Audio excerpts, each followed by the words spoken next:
We are punishing people because they have offended justice, because they've committed the crime.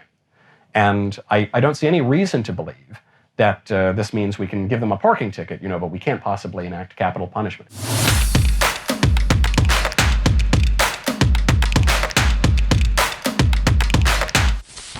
I know that you oppose the official Catholic Church position on the death penalty. I don't think I do, but Okay. go on. Well, yeah.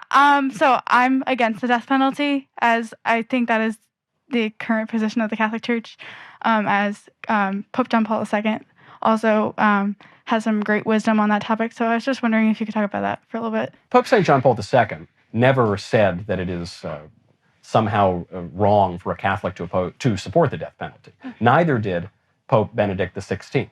The confusion has arisen here because of a change in the language in the Catechism by Pope Francis. But you'll notice, even the language that Pope Francis used was very, very particular. He stopped short of saying that capital punishment is intrinsically evil.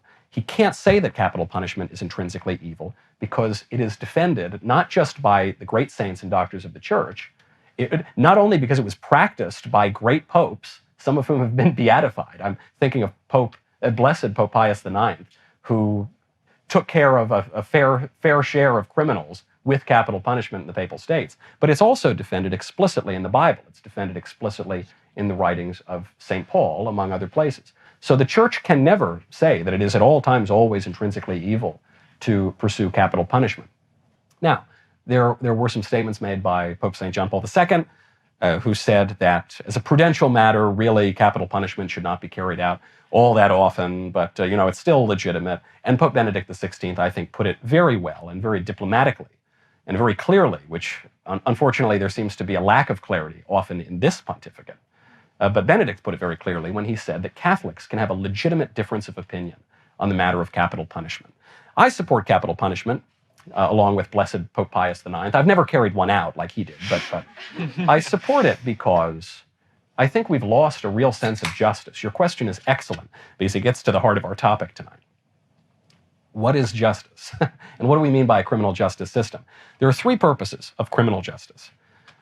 Rehabilitation, that's the one we talk about all the time now. Deterrence, that's another one. And retribution. Retribution. And that's not just like a kind of old-fashioned, third one that maybe we should forget about it. That's the primary purpose. If rehabilitation is the primary purpose of criminal justice, then we should all go to jail at some point, right? I've got plenty of habits that I could use some rehabilitation on. I think we all do. If deterrence were the primary purpose of criminal justice, then it doesn't matter if the person that we're punishing is guilty or not.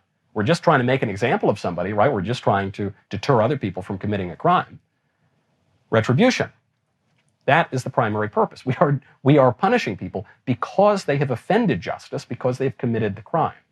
And I don't see any reason to believe that this means we can give them a parking ticket, but we can't possibly enact capital punishment. Capital punishment is cruel and unusual. Certainly not by the standards of the Constitution. The definition of a felony was capital punishment at the time of ratification, so I don't think our founders meant that.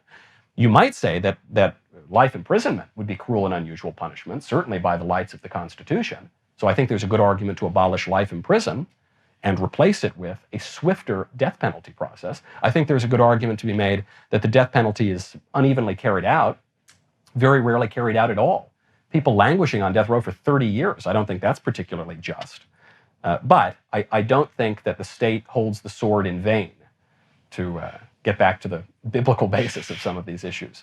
And I also would say that while the retributive effect and the deterrent effect of capital punishment are well established, despite some popular protestations to the contrary, few people acknowledge the rehabilitative effects of capital punishment. A little bit of a morbid business here, but it actually can have quite a rehabilitative effect. To quote Dr. Johnson, hanging concentrates the mind. What I mean by that is, and his full quote is, when a man knows he is to be hanged in a fortnight, depend upon it, sir, it concentrates his mind wonderfully. And if the real purpose of justice here is to bring this person's soul back into order, really to rehabilitate it, a man might languish on death row for 30, 40 years, with no end in sight. He might die of some disease later on, never come face to face with this question of justice. But when he's facing the scaffold, he very well will. And so certainly it would seem to me, in my humble opinion, and the humble opinion of the greatest doctors of the church and of Scripture, that capital punishment is justified. But I think there's a pressing social aspect to it here, a pressing political aspect, and I think it is compassionate for the very people who would suffer it.